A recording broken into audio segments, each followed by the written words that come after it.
Good evening, everyone. It is Saturday, April the 24th, 2021. It is currently 7:04 p.m. Central Time, and I am here in the sanctuary of Victory Baptist Church. Yes, it's Saturday evening. Typically, I'm not here on Saturday evening, but I felt the need to come out here this evening to offer a clarification, which I just did a live broadcast offering a clarification about the coming split to the United Methodist Church. I hope that was beneficial. And I got ready to pack up, and I thought, you know what? It's Saturday evening. It's been a long day. Things have not quite gone the way I've wanted them to go.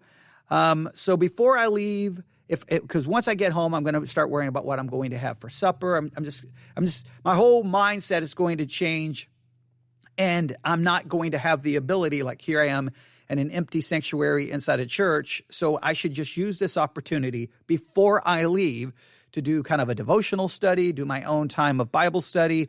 And of course, you know what I do. Whenever I think it's time for me to do that and I have the ability, I turn on the microphone and invite you to participate. So it's Saturday evening. I don't know what you have going on this evening. I don't know where you are, but if you're listening live, thank you so much for tuning in. I hope that I can offer you the opportunity to grab a notebook and a Bible and do a little Bible study on your own, all right? And hopefully this will be beneficial, and hopefully this will be helpful. Now, I want to begin this way. Sometimes when we look at life, it feels confusing, overwhelming.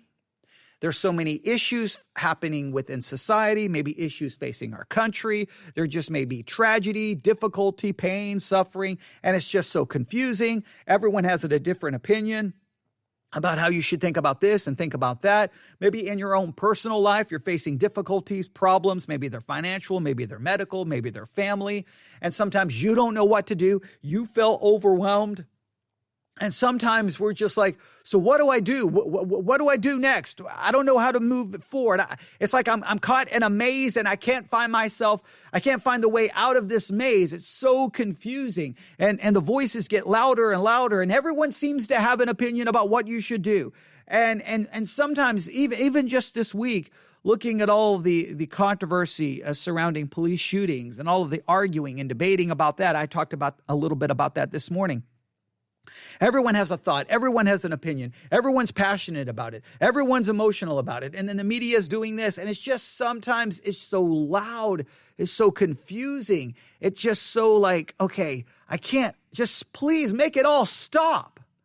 And sometimes what you need is something that you can grab onto, right? You're like, okay, I may not know. I may not have an answer for that. I may not have an answer for that. But what do I know? And sometimes it's very important for us to just open up the pages of God's word and grab onto those principles that seem to be so clear, so easy to understand. There's plenty of things in the Bible that are not clear. There's plenty of things in the Bible that are not easy to understand. There's plenty of things in the Bible that people will argue and debate about. Plenty. And we talk about that all the time. Arguing and debating about hermeneutical methods.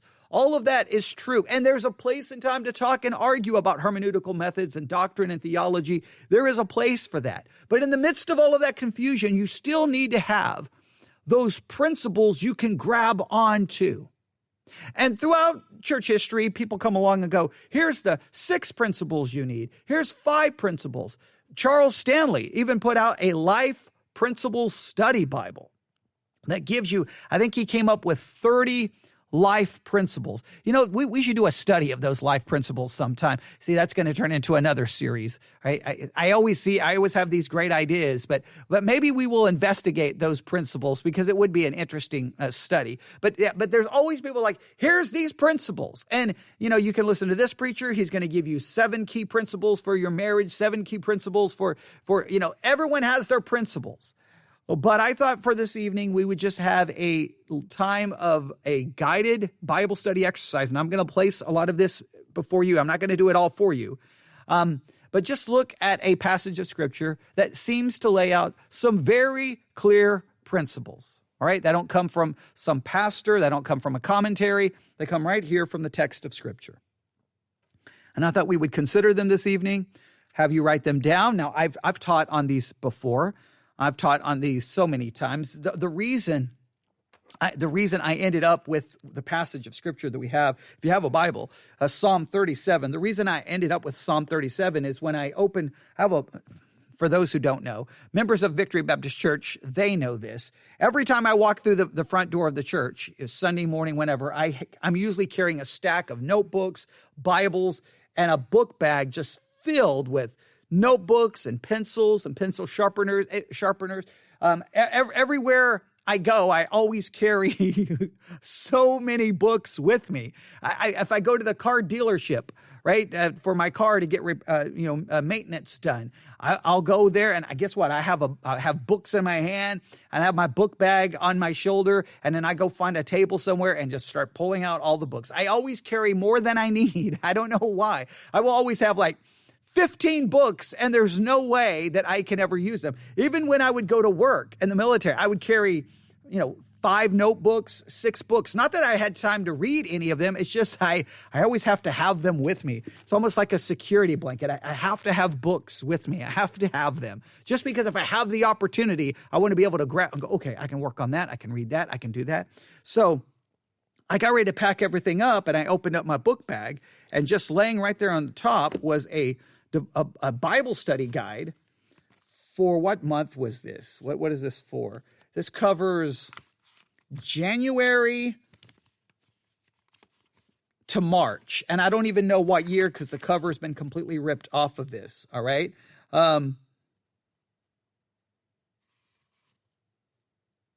Okay. Yeah. I'm looking at the cover. I think this was for January I think this was for 2021. I'm trying to look here, but, so this was for January to March, 2021. And for some reason I had it open. It was just open, and it was open to March the 8th.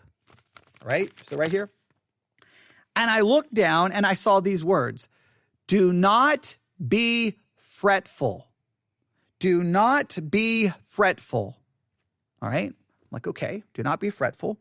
And then I just stopped and I looked. I'm like, oh, that's from Psalm 37. And I immediately threw the Bible study guide aside. And I'm like, that's what I'm going to do. Before I leave, I'm going to have a little time of Bible study for myself, and then invite everyone to participate. So this is what we're going to do. We're going to go through Psalm 37, and we're just going to pull from it these principles that are so clear that look, when you don't know what to do, when you don't have any answers, when you don't know what the future holds, you don't know if the cancer is going to go away, you don't know if you're going to get that job, you don't know if you're going to lose your house, you don't know if your marriage is going to fall apart, you don't know if your kid's ever coming back because they walked away and said they don't ever want to see you again. There's whatever you're facing. It's always important that God's word gives you some things that you can hold on to. So let's look at some of them. Psalm 37, verse 1. Fret not thyself because of evildoers. Fret not thyself because of evildoers. Principle number 1, fret not thyself. Now, what does that word fret mean? Well, let's just do a little word study really quick. I'm going to use the Blue Letter Bible app. Now, remember, these Bible study exercises, I try to take you through the process. Right, so I'm going to open up the Blue Letter Bible app. You should have the Blue Letter Bible app on every device you have: phone, tablet, desktop. You should always, just because it's so easy to access the tools you need whenever you need to you're trying to do a devotional Bible study or a Bible study of any kind. Let's go to Psalm 37, verse 1. Fret not thyself. Open up the interlinear. Here is the word. Where is it? Fret. Here it is. It is a Hebrew word, obviously. And the Hebrew word for fret here is this. If I can get it to play. Strong's H, 2734. Chara.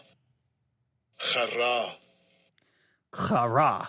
Chara. I can't quite do the right way, but it's chara, all right? I'm going to just do it in an incorrect way. Chara. I think that's the way you do so. Chara. Now, the bottom line is not exactly how to. In fact, I can play it again so that you can practice if you want to. Strong's H, 2734. Chara. Chara. I can't even make that sound. I can't. When I took Hebrew. All right. So, but yeah. All right. So there you go. Hara. Does it get the K sound? Hara. Does it? I think it does a little bit. All right. But the bottom line is, here's the idea.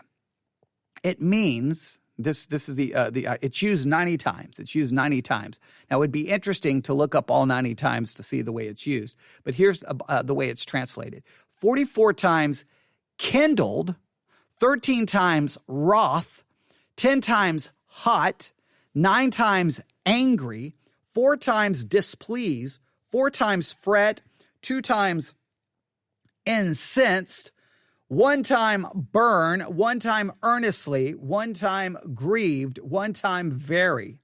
Strong's definition of hara is to glow or grow warm, figuratively, to blaze up, anger, zeal, jealousy, be angry, burn, be displeased. Outline of biblical usage: to be hot, furious, burn, become angry, be kindled, to burn, to be angry, to burn, to heat oneself in vexation. So this idea is do not, here's a principle in life, do not fret yourself, do not become angry, burning with rage and wrath. Do not allow it to just, in a sense, create this burning anger inside of you because of evil doers. Fret not yourself because of evil doers. Now, I think the implication there is not so much the maybe someone who claims to be a Christian doing evil, but this is people in the world. I've stated it so many times, and it's a principle I try to live by, and it confuses so many Christians. I get upset about what's going on inside the church. I don't get that upset about what's going on in the world.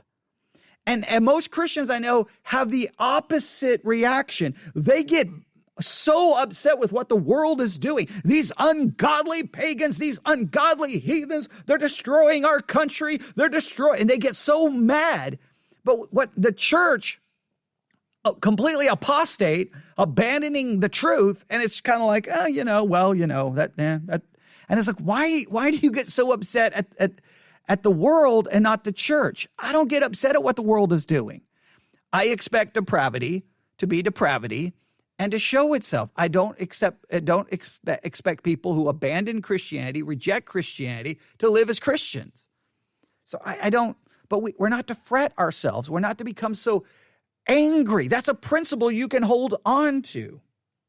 Right? Now this is so interesting.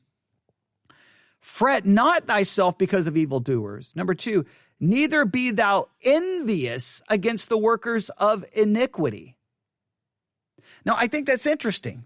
There seems to be 2 reactions that we have as Christians to those who do evil. Either anger, but not a godly anger. Obviously, there's an ungodly, and I do believe that there is a godly, anger, a righteous indignation that can be there. But I think sometimes that righteous indignation should be directed at what's happening in the church more than happening in the world. Because what do you expect? The world is going to do that. They need salvation. But so I just think there's 2 interesting concepts here. We have fret not, burning with, wrath, or being, angry. And then you have envy. 2, and in some ways you may think that there are 2 different concepts. Anger, or fret not thyself, and then do not be envious against the workers of iniquity. Now let's check the word envious here. Let's check it really quick. Let's go back. Let's go back to the interlinear. There's fret, and not thyself, let's see, and neither be thou envious. Neither be thou envious. And I keep saying Greek, Hebrew. Strong's H 7065. Kana. Kana is the Hebrew word that is translated. If I said Greek, I apologize. The Hebrew word translated envious. And it's used 33 times. It means jealous, envy, jealousy, envy, envious, zealous. It means To be zealous, in a bad sense, jealous or envious. Provoke to jealousy. Its outline means to envy, be jealous, be envious, to be jealous, to be envious, to be zealous, to excite to jealous anger. Now that's interesting. To excite to jealous anger. Now, is it possible that sometimes our burning with anger, that we get so angry at what the evil world is doing, is it sometimes because of some deep-rooted jealousy? Are we upset with the world because we're really upset with the world? Or are we somehow envious because they're living life the way they want to, but we won't admit it? We cover up our jealousy with anger. It's just interesting that both are mentioned in the exact same verse. So here's the thing. Here are two principles that you can live by. Do not fret yourself, become angry and burning with rage over what evildoers are doing, and do not become envious of them.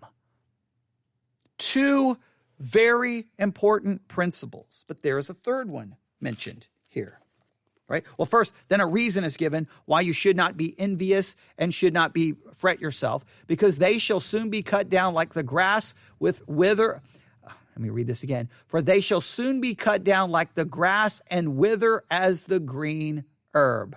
All right. Now, the bottom line is you have to see beyond the temporal and see the eternal. From the eternal perspective, yes, you may get angry, but guess what? It's all going to be cut down. It's all going to be made right. You may be envious, but they're going to be cut down. There's an eternal end to all of this, to the evil, and there's eternal consequences for it. You can't see through the temporal. You have to see the eternal. We could go through that in more detail, but I just want you to consider, do not fret yourself because of evil workers or evildoers, and do not be envious because of the workers of iniquity. All right, those are two principles. Principle number 3, trust in the Lord and do good, so shalt thou dwell in the land, and verily thou shalt be fed. I'm going to break these down into two principles. Number 1, trust in the Lord. Trust in the Lord. A complete and utter trust in God. Now, this is important. It's easy to say you trust in God. Now, you've got to hear me out here. All right, this is a key principle, but we've got to understand this principle because I think we misunderstand it. When something is going wrong and life doesn't make any sense and there's pain and confusion and cancer, finances, house being, you're being evicted, your car's being repossessed, your marriage is falling apart, your kids hate you, whatever the situation is. Christians love to say, trust in the Lord, trust in the Lord. And it usually goes something like this: trust in the Lord and he's going to make it all right. Trust in the Lord, he's going to make it better. Trust in the Lord, he's going to fix this. No. The biblical idea, trust in God, period. You just trust in him. It doesn't mean you're trusting in him that it's going to be better. You're just trusting in God. You're trusting that I don't understand what's going on in the world, but I put a trust in God. He's the almighty, eternal God, creator of heaven and earth. He's the one who sent Jesus Christ. I trust in his salvation. I trust in him. I trust in him even though he slay me. I trust in him when the cancer doesn't go away. I trust in him when I do get evicted. I trust in him when the money doesn't show up and my car does get repossessed. I trust him when my kids do hate me. I trust me when my marriage dissolves and falls apart. I trust in him. Trust isn't you trust in order that he's going to make it all better. You trust because he is God. Trust. That's a principle. Do not fret yourself over those who do evil. Do not become envious over workers of iniquity. Trust in the Lord. Now, you can do some work on the Hebrew word for trust. I'm not going to do that for you. Look up the word trust. Get an idea of what it means. What does it mean to trust in God? What does that actually look like? But there's another principle right there. Trust in the Lord and do good, and trust in the Lord and do good. That's a principle. Always seek to do what's right. That doesn't mean you do what's right so it's all going to work out. You just work out for you. You just seek to do good. You say, who defines good? God defines good. You do what is right. Seek to do good. All right, trust in the Lord and do good, so thou shalt dwell in the land, and verily thou shalt be fed. Now, there is a clear historical ramification there, maybe to Israel. But the point is guess what? We can take these principles, trust in God and do good, no matter what. Next, delight thyself also in the Lord, and he shall give thee the desires of thine heart. Now, everyone focuses on, okay, what do I get? Don't focus on that right now. Just this principle, delight in the Lord. Delight in the Lord. What does that mean? But this is a principle you need to follow in your life. Delight in the Lord. I am going to look up the word delight here. I am going to look this one up because I am interested here. Delight. Let's see here if we can find it. Delight. It is this Hebrew word. Strong's H, 6026. A nag. A nag. A nag. A nag. That's the Hebrew word translated delight. It's used 10 times. It means delight, delicate, delicateness, sport. The Strong's definition is to be soft or pliable, effeminate or luxurious, delicate, have delight, sport, self. It's not super helpful. The idea is to be soft, be delicate, be dainty, to be delicate, to be of dainty habit, be pampered, to be happy about, take exquisite delight, to make merry over, make sport of. The idea is seemingly that I don't know if this completely works, and I'd have to work this out, but you can give me, because it's this idea of to be soft, to be delicate, is that you have a soft spot for God, that you have you find exquisite delight in God, that you know, okay, let me think about it this way, let me try to explain it this way. You know, when there's the things that you delight in, you have a soft spot for them, right? When you see them, maybe it's a food. When you smell that food or see that food, even if you're like, man, I'm not going to eat, oh man, I can't, I gotta have this. I'm going to delight myself in this. Oh man, I love that movie so much. No matter how many times I say, I got to watch it again. Whatever the case may be, delight yourself in God is to have a soft spot for the things of God, for God himself, that you find joy in God. I'm picking up the iPad. I need to pick up my Bible, actually. That's what you need to do. You need to delight yourself in the Lord. You need to delight yourself in him. And I think it makes sense. If you have a soft spot for God, if you delight, in other words, that's what you desire. That's what you hunger for. That's what you enjoy. Well, then God's going to give you the desires of your heart because your heart delights in him. He's what your heart desires. He's what you want. Look, life may never make any sense, but you can follow these principles. Fret not. Do not become burning with rage because of evildoers. Do not be envious over them. Next, trust in the Lord. Next, do good. Next, delight yourself. Delight yourself in the Lord. Next, commit thy way unto the Lord. Commit thy way unto the Lord. Trust also in him, and he shall bring it to pass. We've already dealt with trust. Commit your way unto him. What does it mean to commit your way to him? You do some work on that. Commit yourself. You do some work on that Hebrew word. All right? Commit. And then, and he shall bring forth thy righteousness as the light and thy judgment to the noonday. And then next, rest in the Lord and wait patiently for him. Next, rest in the Lord.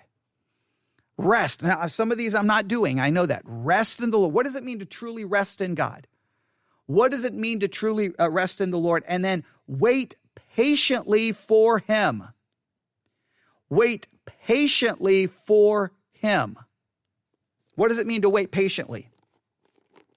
Rest in him, wait patiently, and then last, now there's some more in verse 7 we could probably pull out, but verse 8, cease from anger and forsake wrath. Fret not thyself anywise to do evil. I'm not even going to put verse 8 there because I think that fret not in verse 1 really covers it. So I'm just going to go through them this way. Here we go. Here's the principles. You need to write these down. And you can, no matter when everything is confusing, you can pull out this list and go, this is what I know. Do not become burning with rage because of evildoers. Do not become envious because of workers of iniquity. Trust in the Lord. Do good. Delight yourself in the Lord. Commit your way unto the Lord and rest in the Lord and wait patiently for him. I want you to look up those phrases. I want you to try to just do some more study on them, really meditate on them, really think about them. I want you to write them down, have them somewhere. And when you're like, man, everything's going wrong today, I don't know what to do, I'm so frustrated, I'm so irritated. Okay, fret not. Okay, don't envy. Okay, go through each one. Go through each one. When everything is falling apart, just go through each. Everything's falling apart. You're like, I don't know what to do. I don't know what to do. Okay, fret not. Do not envy. Trust in the Lord. Do good. Delight myself in God. Commit my way unto Him. Rest in the Lord. And there's more there that we could pull out, but those are the basic ones. Have those down. Really look those up. Do some cross-referencing. Look up the Hebrew, a Blue Letter Bible app, and do some cross-references. And just get a good idea right there. Because, look, when nothing else makes sense, at least that does make sense. All right, I'm going to stop right there. Plenty there to take apart, plenty there to think about. I was going to do it all for you, but then I decided I would stop myself. I've got the Bible study guide here that I could read for you, but I'm not. I want you to do some of that work. All right. You can email. If you do some work and you look some things up and you've got some questions or you just got some comments on it, email that to me, newsif@yahoo.com, newsif@yahoo.com. And I want to say to the person who emailed me in regards to my comments about Peter rebuking Jesus and Christians and politics, that person sent me a very encouraging email. That email showed up at just the right time. Very frustrated, very discouraged. And it just showed up and it was like, wow, that was so encouraging that when I'm coming out here, sitting in front of this microphone hour after hour after hour, not knowing if I'm accomplishing anything, and you get an email like that, wow. Thank you so very much. It was very encouraging, very appreciative, and I'm glad that my comments were able to help you, and hopefully you'll find other comments that will be just as helpful as that one was. All right, I'll stop right there. Everyone have a great night, and we'll be back here tomorrow morning, Victory Baptist Church. Our Sunday school, Sunday morning, Sunday night, will all be streamed live. Sunday school and Sunday morning will be under the VBC podcast. Sunday night, probably the VBC Bible Institute. Possibly, maybe Theology Central. We'll have to see how Sunday afternoon works itself out. All right, I'm headed home. Everyone have a great night. God bless.